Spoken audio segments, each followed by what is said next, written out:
Hey guys, me here, back for more Fire Emblem Path of Radiance.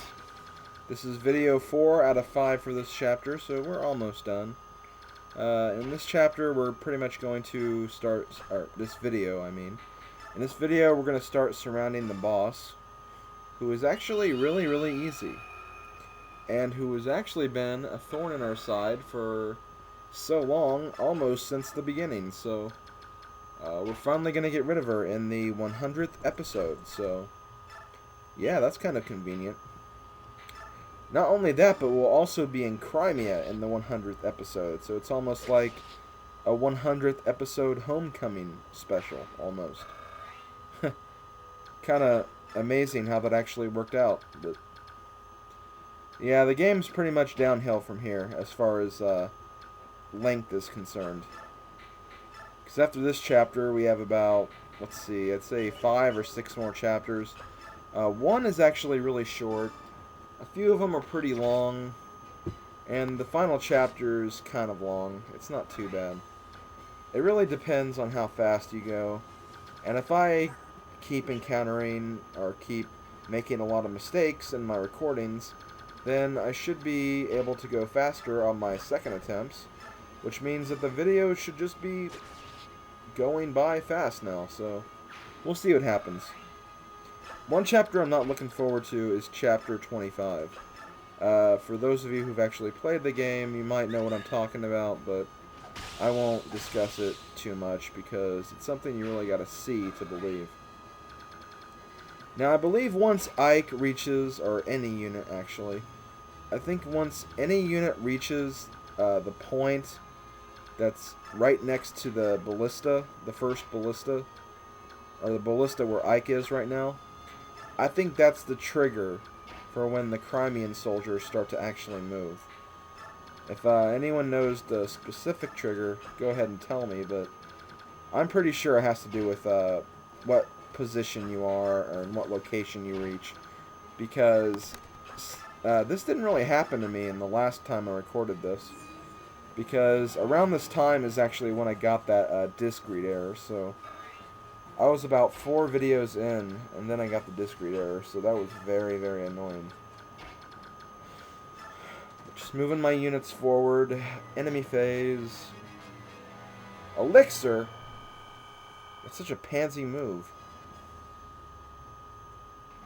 The stone ballista is going to do some damage, and of course the other ballista isn't going to do anything because the guy has fallen asleep at the machine.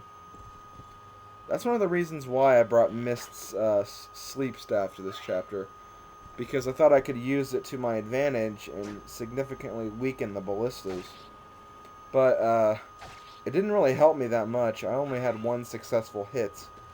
And, like, it's kind of funny because on the first recording of this, when I actually got this far, Mist actually missed the bottom ballista guy in that recording and in this recording as well.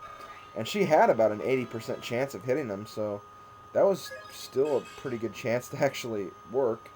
It just chose not to work, so that kind of irked me the wrong way, but no problem. I'm about to beat the chapter, so I don't care.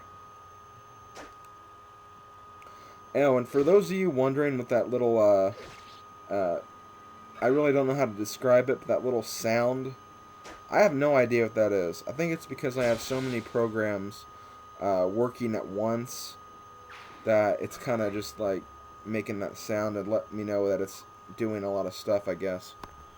But yeah, on this turn, Lucia orders the green knights to move forward, or the green paladins. The majority of these paladins have bows, and the other half has about, or, well, no, half of them, there's 5, there can't be half of them. 2 of them wield bows, and the other 3 wield lances. And there are a lot of wyvern knights back there, so they'll really take advantage of those. But they decided to go for the other units right now.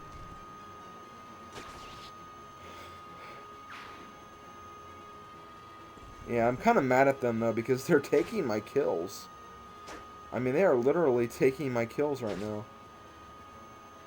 But there's nothing you can really do about it. I mean, once you reach that point in the battle, they'll still move. And they'll still do damage to anybody that approaches them. So you can't really do anything about them. I'll go ahead and just get rid of this stupid archer. Okay, I didn't get an Aether that time, but I did get a critical hit. Jeez. Ike is killing in this chapter. He's probably going to be the MVP because I killed about 5 soldiers with him. Or 5 units with him. Well, everyone else, I got around 3 or 4.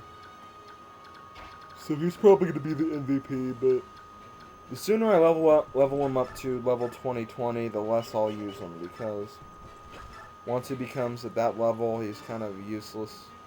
Well, not really useless. He can still kill everything, but you'll want to raise your other units as well. I think around level 10 is what all your units should be at about this point. And I have a few stragglers. I think Oscar's at level 7 right now. So I definitely have a few stragglers, but they're still doing their best. Well, doing the best as they can because I have fixed levels on, fixed growths, so they're not going to gain very much good level ups. Well, no, that's not true. They'll gain what they're supposed to, but sometimes when you have it on random growths, you can get some better stats, but you can also get worse as well, so it really depends on how lucky you are. Let's see. I'll move racing about there. PoR about here. And I still gotta kill these guys with Jill. I was hoping for a critical hit right here. I don't think I got it. Oh no, I got it. I'm thinking about the other unit. I didn't get a critical hit on the other unit, I don't think. Actually, no, I think the other unit's just going to run away, now that I think about it. And of course, the enemies are going to go after the green units and not you. That's just what they're programmed to do, I guess. Now, if you lose all the green units, which is kind of unlikely because by the time you get the green units, there aren't very many soldiers in this part over here, so you can't really lose them unless they all go to where Petrine is and they just get killed by her, because Petrine can kick their asses with the flame lance. I didn't have the same trouble with Petrine though. You'll see what I did in the next video to take care of her. I wouldn't call it really impressive or anything, but she didn't do any damage to any of my units, let's just say that.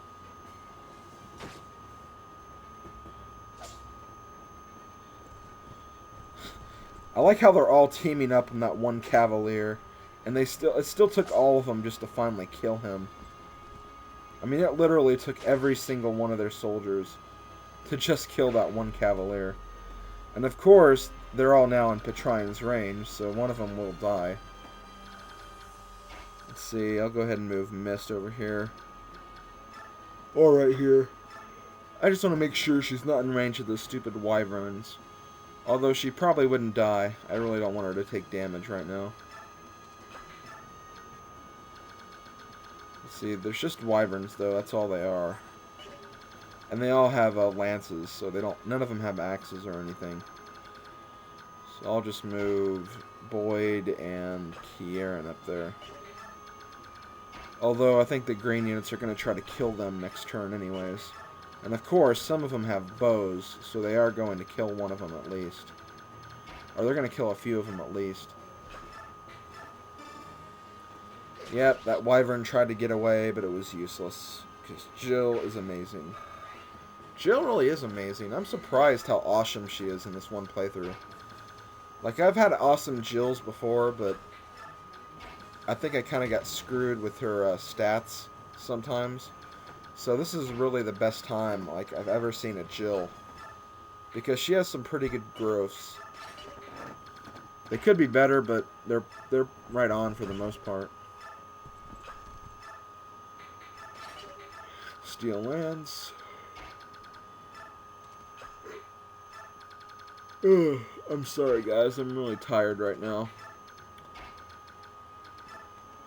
I can't wait for this game to be over.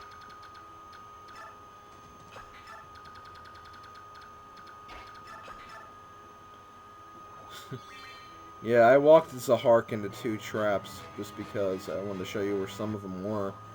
Although there's easily, like, I think 15 traps. Somewhere around 15 to 20.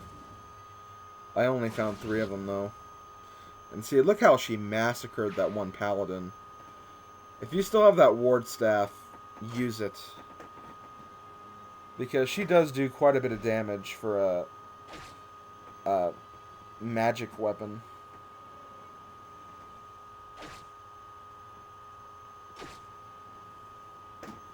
And of course, the wyverns aren't going to go after me. They're going to go after the stupid paladins of all things.